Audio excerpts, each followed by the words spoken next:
everyone, so moving on to video number 2. So as I was talking about in my previous video, I got really pissed off the other day when I was hearing yet again this whole tired cliche thing about autistics being great in maths and not all autists. Yeah, it was a way that this woman was trying to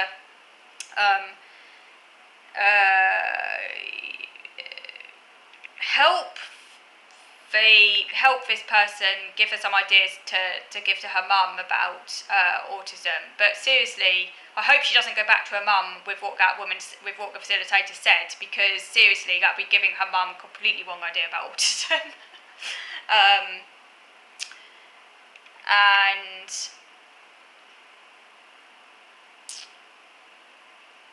yeah, and she was going on about all these autistics having perfectly normal lives and stuff, going out to work every day, raising families. And I'm sitting there thinking, that's not the autism I have. I do really think that, there needs to, and I've said this before, but I do feel that my condition is not the same as what those people have. Like, completely not the same, like, not even related.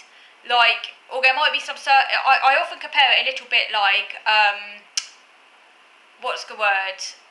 I guess it's a bit like my condition has a surface similarity to someone who can't, like someone who can't talk, yeah, who's profoundly autistic, right, who literally can't talk and like has to wear nappies and all of that, completely handicapped. They might share traits that I have, but it's a completely different condition. And I feel that my condition is just as different to these really able people as well. Like, they need to create, I think they're not even related. Like, that's why I disagree with the whole autism spectrum thing. I just think that they're actually separate conditions.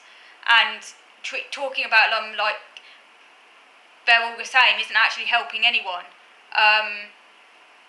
They could all be put under a larger umbrella called the autistic conditions or something. But I do think there needs to have very clear kind of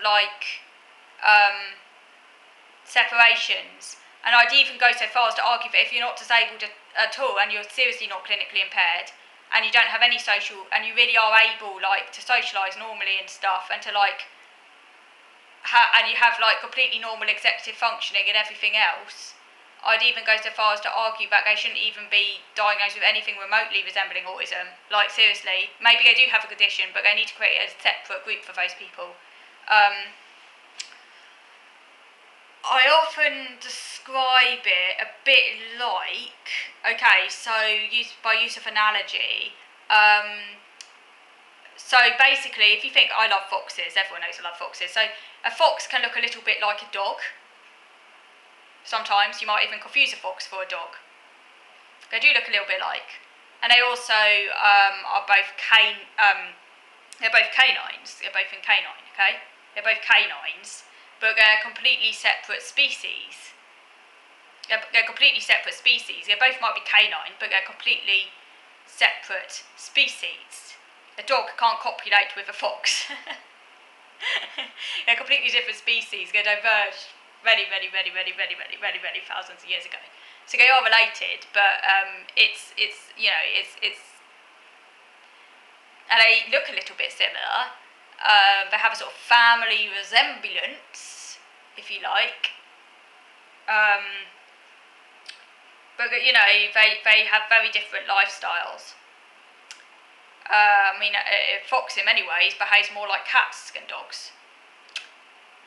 Even though they're actually more closely related to dogs than cats.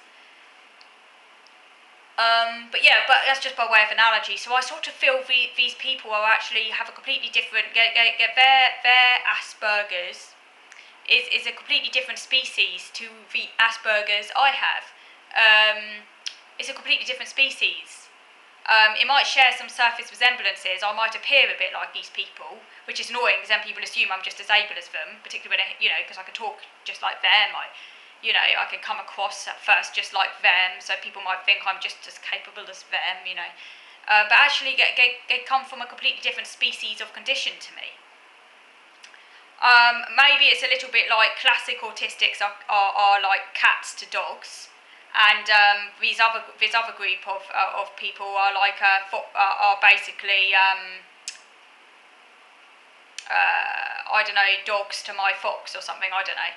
A bit more closely related, but actually it's just a surface resemblance. They're different species. It's a different species.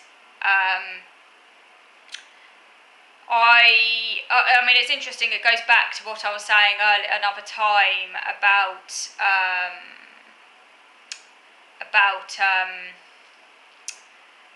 my brain's gone. What was I actually saying? I hate it when that happens, when my brain just goes midway through a sentence. I completely lost my train of thought. My brain has literally gone to mush. No, it's a bit like what I was saying last time about how it has been argued in the past that that some people with Asperger's historically met both the criteria for autism and the criteria for Asperger's. Because originally there was a criteria for autism and there was a criteria for Asperger's, and some people with Asperger's met the criteria for both autism and Asperger's. And the criteria for autism included more things like repetitive behaviours, self-stimulatory behaviours, walking on tiptoes, pronoun reversals, all those things. So I know for a fact I met the criteria for autism as well as for Asperger's, but the thing is, not all people with Asperger's meet the criteria for autism. And I wonder whether that group of people are those really, really, really able ones who possibly we should think of as having a different condition, like maybe like a kind of almost like a shadow condition, maybe more like a sort of personality sort of variance that doesn't actually disable them, and they might need some accommodations. I'm not saying they don't, obviously their lives might be made a bit harder by this personality variance, but they might not actually be properly autistic. Obviously they're getting diagnosed autistic now, and their diagnosis is correct, and they are autistic by the current standard criteria. We can't dispute that. They have a diagnosis, it's not my right to dispute their diagnosis. They are autistic, they've been properly diagnosed and so on. But I personally think, though, that as time goes on, what really needs to happen, I doubt whether it will happen anytime soon, but I really think it should, is that they need to create greater breaks in the DSM between people who are really, really able and people like me. Because the problem is, people say, oh, why does it bother you? It doesn't affect you. Well, actually, it does affect me, because the problem is it's confusing. Because when you say autism now, it can mean so many different things. I've heard, so in other words, if I say autism now, you have to justify yourself. It's no longer, oh my God, you've got a really serious condition, you've got an automatic kind of, right to certain things because you're obviously disabled. No, you have to prove yourself.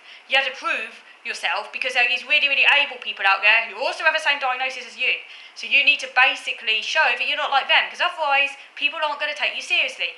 Whereas if every single person who was autistic was properly disabled, was properly, handicapped, if you said the autism word, everyone would know you meant a severe disability.